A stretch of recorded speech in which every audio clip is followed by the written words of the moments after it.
The Tom Woods Show, episode 1778. Prepare to set fire to the index card of allowable opinion. Your daily dose of liberty education starts here. The Tom Woods Show. Folks, by now you've probably noticed that news about the virus is almost always fact-free hysteria these days. So you need my brand new free ebook, Your Facebook Friends Are Wrong About the Lockdown. Go pick it up at wrongaboutlockdown.com. Hi, everybody. Tom Woods here, one of the great voices of reason when it comes to COVID. Jennifer Cabrera is back with us today. She writes for the Alachua Chronicle and RationalGround.com, but I really got to know her through the information she puts out via her Twitter feed, at J. Haskins Cabrera. That's linked at tomwoods.com/1778. She and another person we're going to be talking about have been doing outstanding work getting the real numbers out there, contextualizing things, not giving in to the panic. And I guess it was only a matter of time before she would be under attack from the mainstream media. It's been very, very difficult to get a clear picture of what's happening via the mainstream media. You've really had to look to independent voices. So it's no surprise that they would turn their attention not favorably toward us and toward people like Jennifer. So we're going to sort out what's been going on. Jennifer, welcome back. Hey, thanks for having me.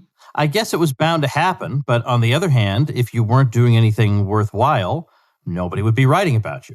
So there was a piece, we're going to talk about this fellow Kyle Lamb a little bit later. There's a piece in the Miami Herald, I guess, about him. And now there's a piece that appeared in the Gainesville Sun targeting both of you. And it's not particularly nasty toward you, but it's the typical low IQ reporter kind of analysis. Very, very unimpressive, let's say. There's nothing original. I could script every single thing this reporter was going to say. And what it boils down to is unhappiness at the fact that there are dissident voices out there who are reporting on what's happening. Because apparently I guess we've been told this all year, but only epidemiologists are allowed to speak, are allowed to express an opinion on what's going on in the world right now. And I've been told repeatedly, even when I just show charts, I say, here are cases, and here's where the mask mandate was introduced. I've been told that because I'm not a virologist or an epidemiologist, nothing I say matters. But you could just be an intelligent person and make a chart. Anybody could make a chart. It's crazy superstition that some of these people have. But anyway, we'll get into all that. Let's talk about you specifically. What's the problem with you, according to the Gainesville Sun? So to be clear, this started with the Miami Herald. They published a piece on November 6th about me. And then it mentioned Kyle, and we'll get into that later. And then they followed up with a separate piece on Kyle. Okay, yeah, I've got it straight now. Okay. So then the Gainesville Sun just basically reported on it.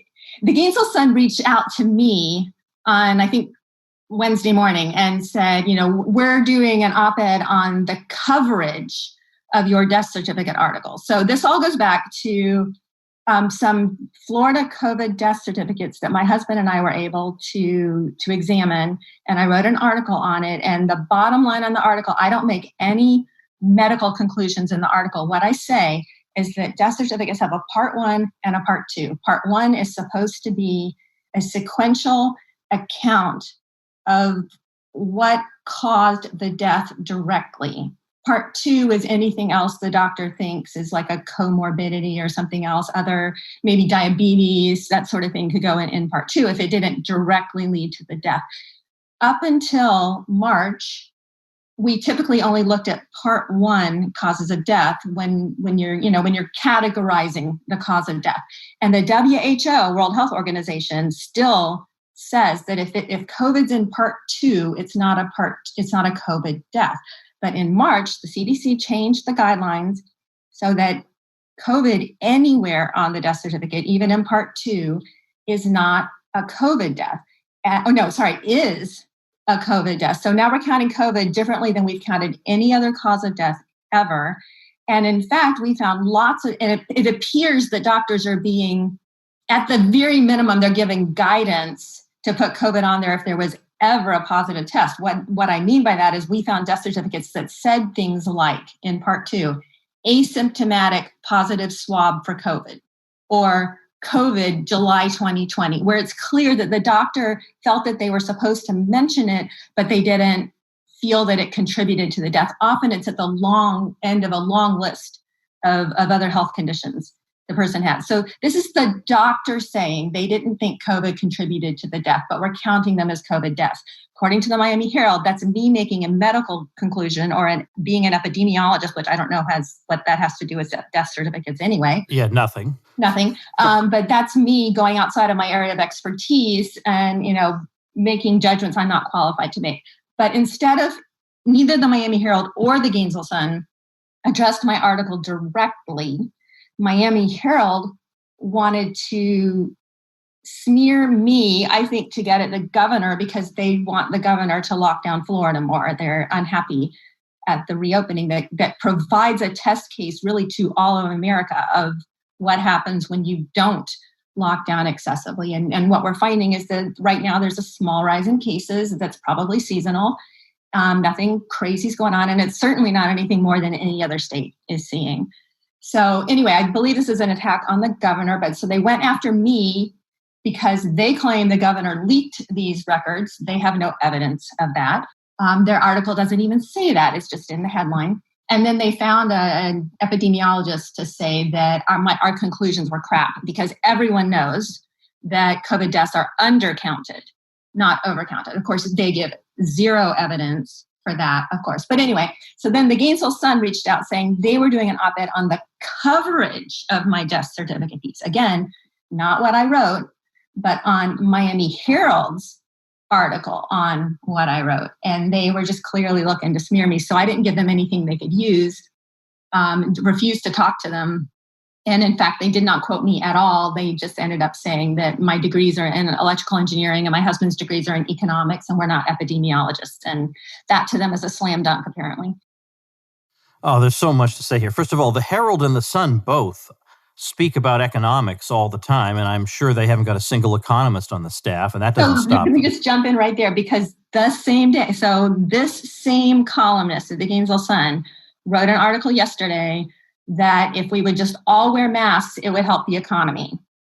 Yeah. Now, how is he qualified to say that? Obviously not, right? Yeah. There was a statement by, I guess, Redfield at the CDC some time ago saying that if Americans would wear masks, but for somewhere between 4 and 8 weeks, we could really, really get a handle on this situation.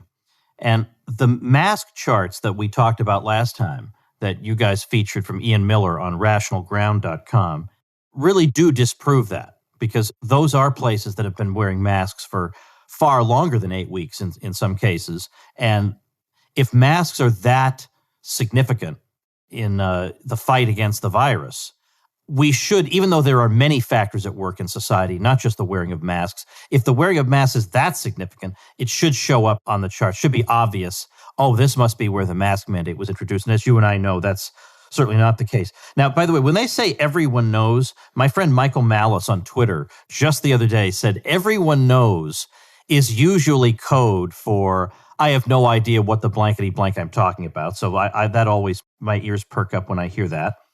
Right. I mean, I never say everyone knows whatever. I say, here's data.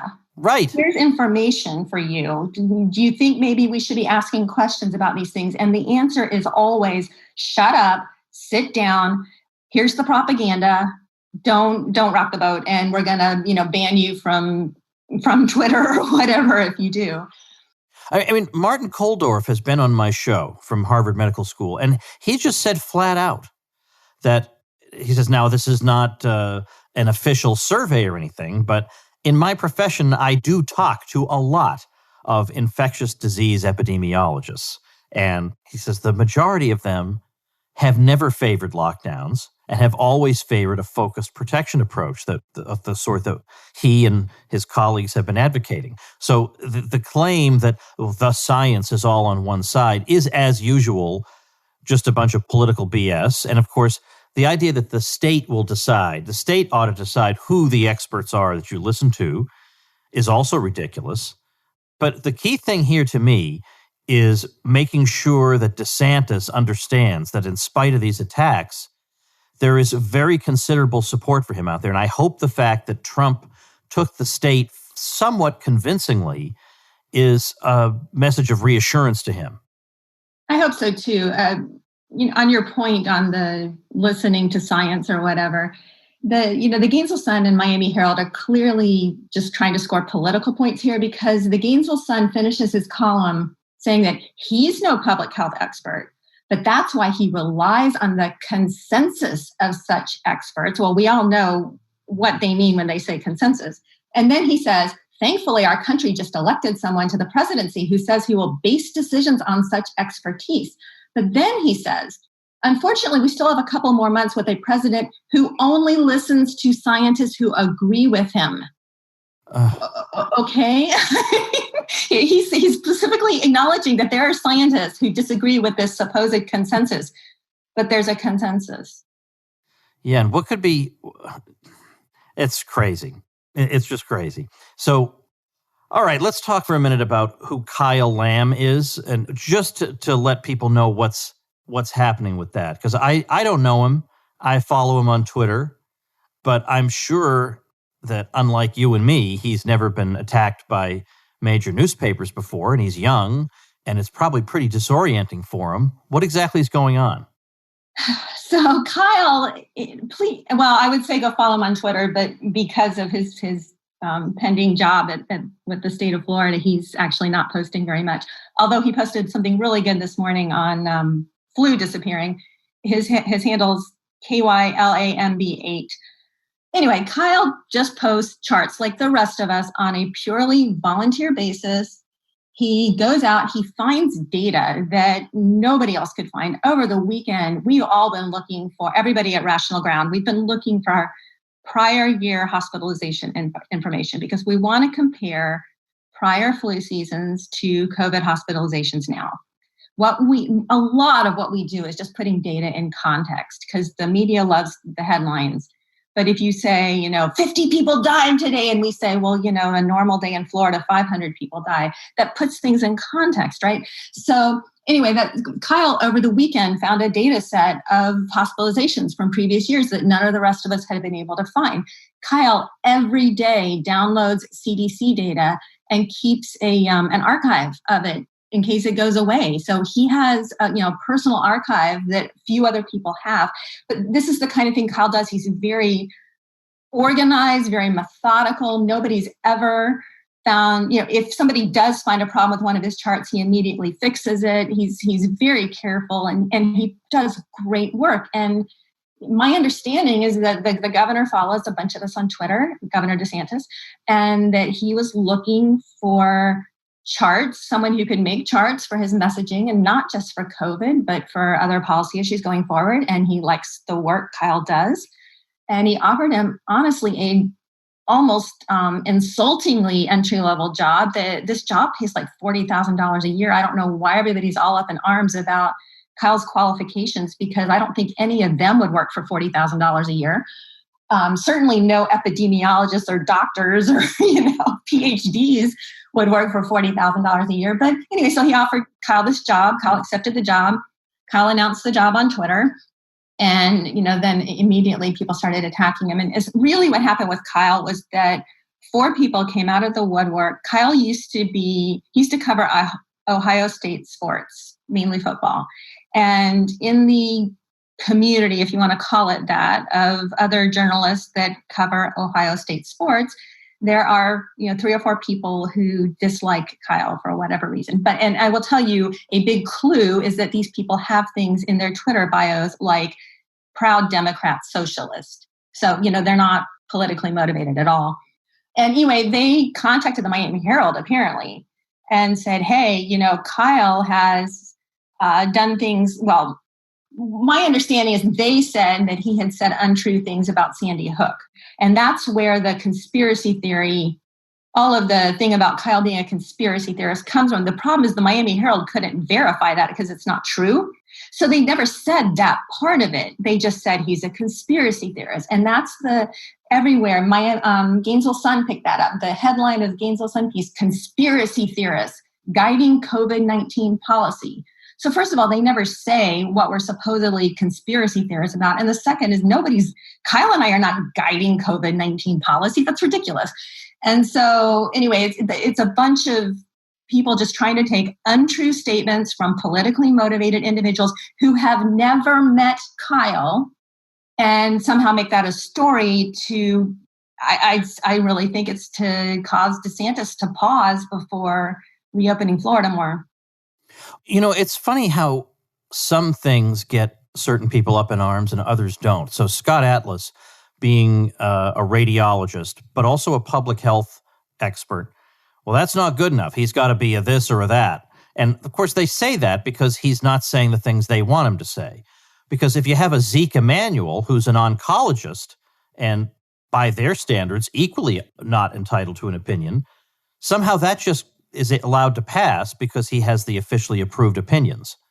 So they're never consistent. And the thing about Kyle, if Kyle had just been dutifully repeating the official line on everything, I don't think we would be having this debate about his credentials. Oh, gosh, no. I mean, let's contrast the treatment of Kyle Lamb with the treatment of Rebecca Jones. Are you familiar with her? No, I'm not. So she is, I'm sure you've heard the story. She is the geographer who worked on Florida's dashboard and was fired. Now, Rebecca, apparently the official story was that she was fired because she was insubordinate. She refused to do what she was told. She disagreed with some of the ways that Florida was calculating some of the rates they published. So just to be clear, there's different ways to calculate positive rate, and she disagreed. That's, I think, what it was. I mean, honestly, it's unclear what it was she disagreed about. But anyway, she was fired because she refused to do what she was told. She also has a criminal case pending against her in the courts for criminal stalking. She's just a wonderful person, and she's very nasty on Twitter to other people.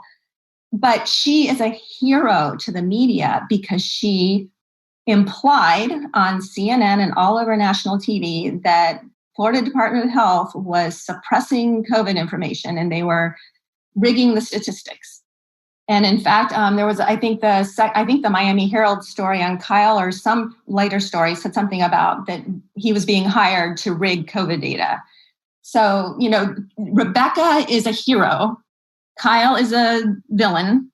And it's all about which side are they on. Yeah, that's exactly what's going on. Now, I want to get back to one of the things that you do on a regular basis, and that involves chronicling the death numbers every day, and in particular, making sure to focus on the actual date of death rather than the reported date, because sometimes these deaths are being reported months and months after they occurred. So I understand why we might want to do this, because if we want to get a sense of trends and where things are at the moment, well, getting a bunch of deaths from July dumped on us is just going to throw white noise into that calculation. But on the other hand, couldn't somebody, I'm just playing devil's advocate here, couldn't somebody come back at you and say, well, it may be true that today's death number, let's say 55 deaths, isn't actually referring to 55 deaths from today or yesterday, but rather that it's, it could be that it's taking deaths from a long time ago that have just been cataloged as COVID, but this will all come out even in the wash, because eventually when we look back on this particular day, 3 months from now, it'll be right back up there to some other number. And so maybe you're making a mountain out of a molehill. The reason that criticism is not valid is that there's no system to reported deaths. If they were literally coming in and then going out at the same, like the first in, first out, then there might be some pattern to it, but there's no pattern to it whatsoever. It seems like when they were reporting old deaths, it really just seemed like different bureaucrats had stacks on their desks that they were going through in random order. You get them reported for every different day. It wasn't like they got them all done for July 30th and then they got them all done for July 30th. It was completely random. So there was no pattern to it. You have to have a pattern to draw any conclusions from data. Now, right now though, we're pretty much done with the backlog. We've been done with the backlog since maybe October 20th, somewhere in there. And we're mostly getting deaths from the past 30 days. And I suspect that the number reported daily is it's not too far off from the actual number. I think we're at a steady state. Now, it's still going to vary because you get 20 on the weekends and 75 on the weekdays. So it's still not, it's going to average out, I think, pretty close, because I posted yesterday on Twitter that I'm pretty sure we're going to see between 50 and 75 deaths a day going forward in Florida, because when you're testing everybody in long-term care every 2 weeks, as time goes on, the probability of getting a false positive approaches 1. And if there's any positive test in the past, they're going to get coded as a COVID death. So the longer this goes on, the more just normal deaths get coded as COVID deaths, because there's a bigger chance for a positive COVID test over the past now 8 months. And so I think we're going to end up somewhere around 50 to 75 a day, no matter what COVID does. Let's just say a quick thing about Scott Atlas and what he might be able to do in the remaining time he has. Because you on Twitter at one point recommended 1 or 2 things that would be very helpful if they could get done. Can you share those? Yeah, so it's 2 changes that the CDC made that I think that reverting them could make a difference. And one was this death certificate thing, that pulling out deaths that have COVID in part 2 and only counting deaths that have COVID in part 1, I think would make a big difference. And I think it's a more accurate accounting of deaths. It's still going to overcount, I think, but it's going to be a lot better. For sure. And at least then you're looking at the medical opinion of the doctor.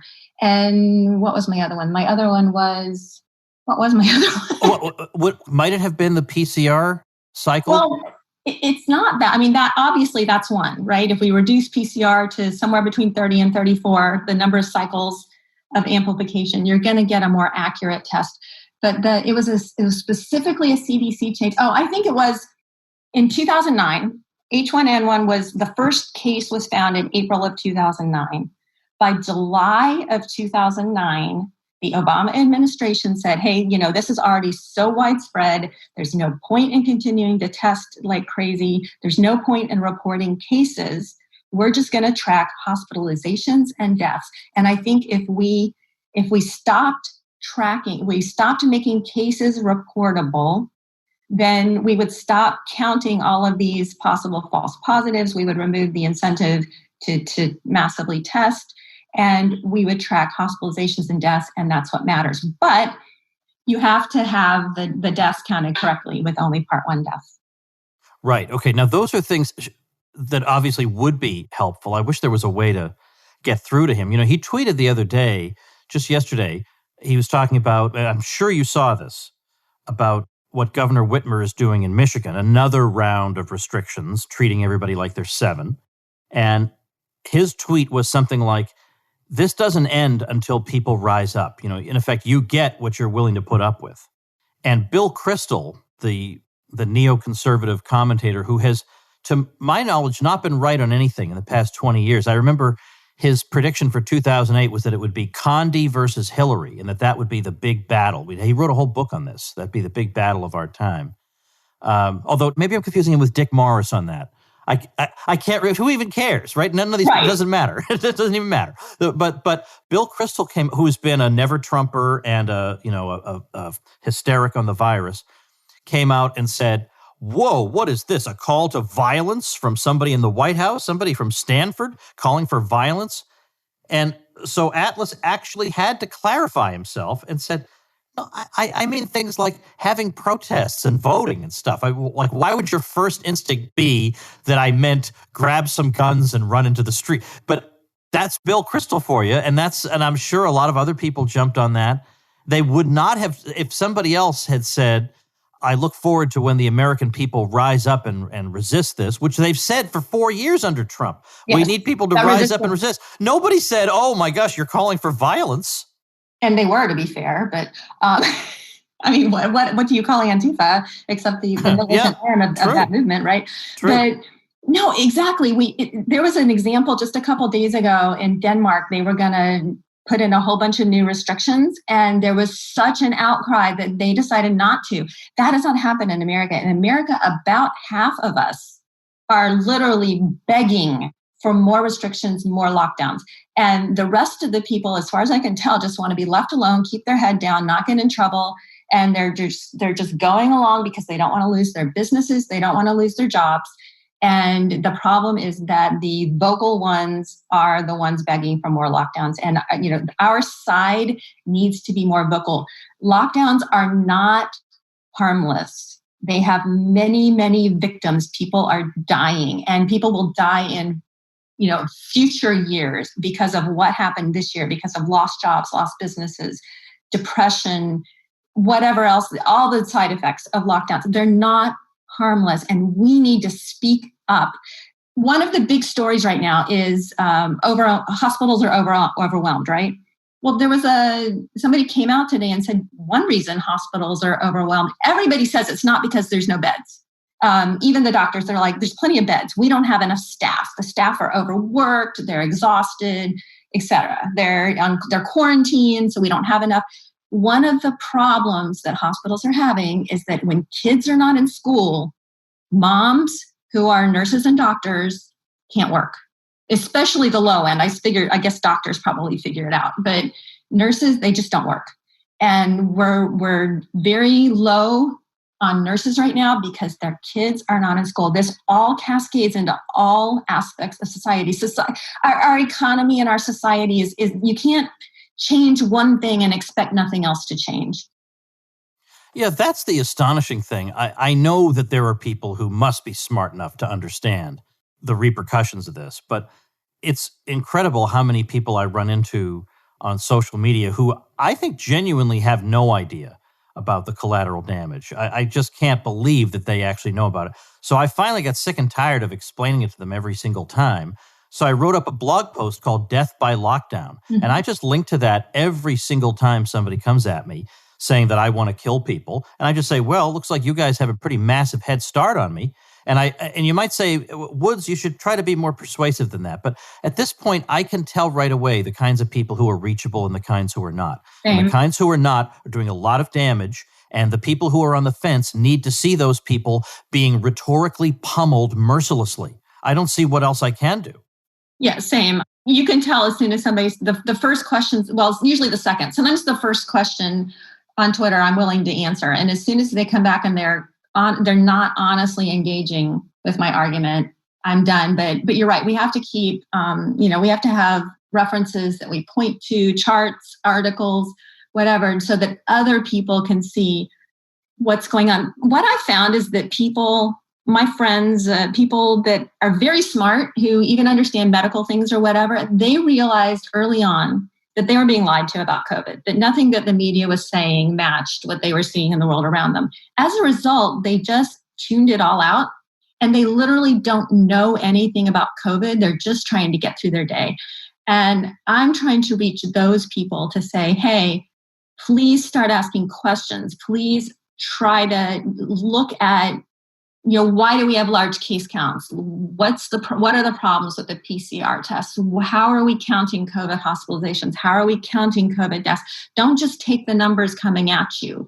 Ask questions. And once everybody really who starts honestly asking questions ends up saying, this is insane. We need to stop this. And you need to be telling your elected representatives to stop this. There needs to be an outcry, especially with all of the northeastern states and all over the country relocking down right now. It's insane. I want people to feel like they can oppose all this and be morally beyond reproach, because that's, I think, what's intimidating a lot of people, that you're bad. And also a lot of people just frankly are not courageous enough to stand against a narrative that is repeated by the entire society in lockstep. And now I don't mean the entire society. I guess I mean opinion molders and celebrities. Yep. And that also gives the impression that everybody thinks this way, because every Hollywood actor thinks that way, and every editorial writer thinks that way. So probably everybody thinks that way. No, they don't. No, there are a lot of us who don't. And honestly, a ridiculous amount of the conservative media is even in lockstep with this. It's just very, very frustrating. It's a tiny number of us trying to get the truth out. And yes, it takes a ton of courage. Most of the big COVID accounts are anonymous because if they disclosed their identities, they would lose their businesses, they would lose their jobs. It's ridiculous. As someone who's out there under my own identity, I get a lot of attacks, and it does take a lot of courage. And I just please people, have some courage. You're on the right side here. And honestly, what would it take to get you to buck up and have some courage? If not this, this is nothing any of us could have anticipated at the beginning of the year. They would handle it this way. It would be such a fiasco. It would be that they would actually have the nerve to take this and claim that it's all science when, 5 minutes of analysis from us pokes every hole in that imaginable.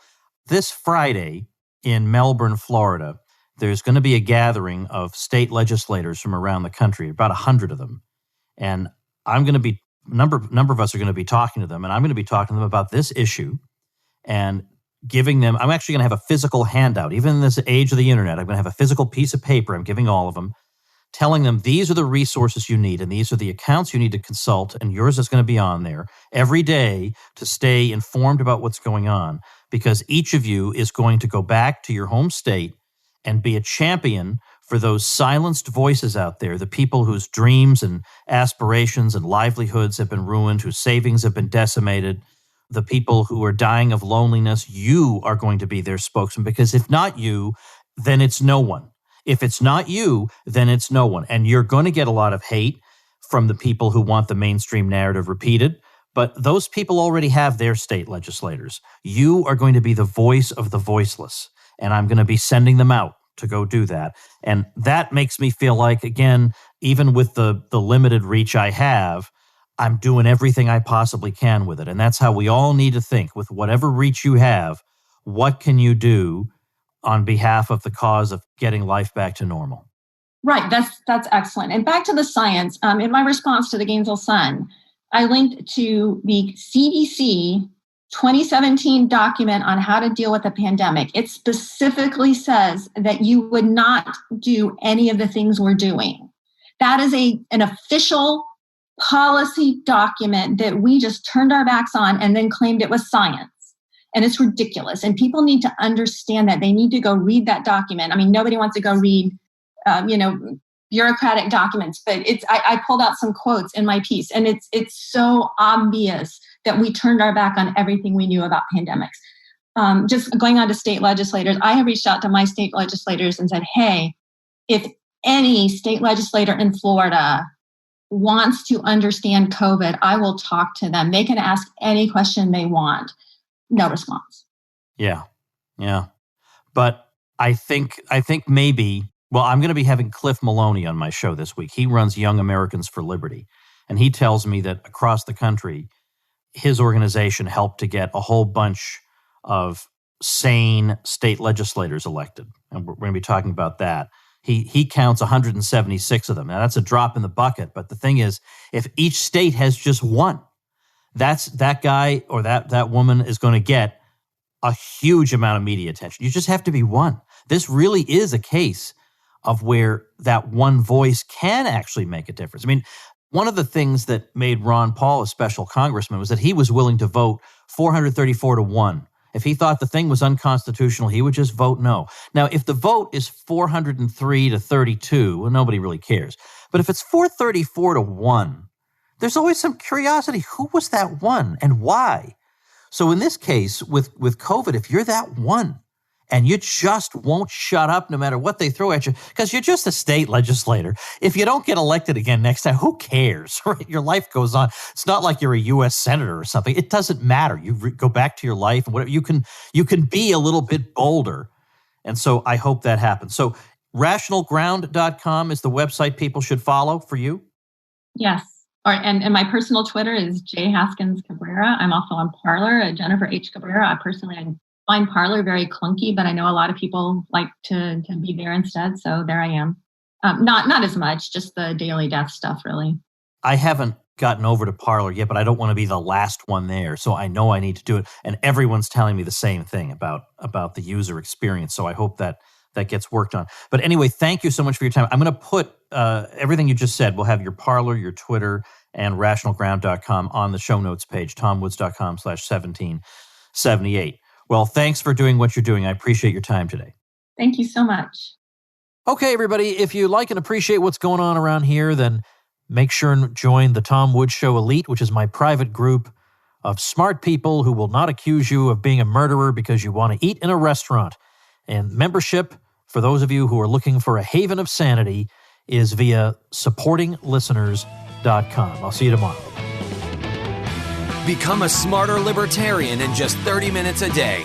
Visit tomwoods.com to subscribe to the show for free, and we'll see you next time.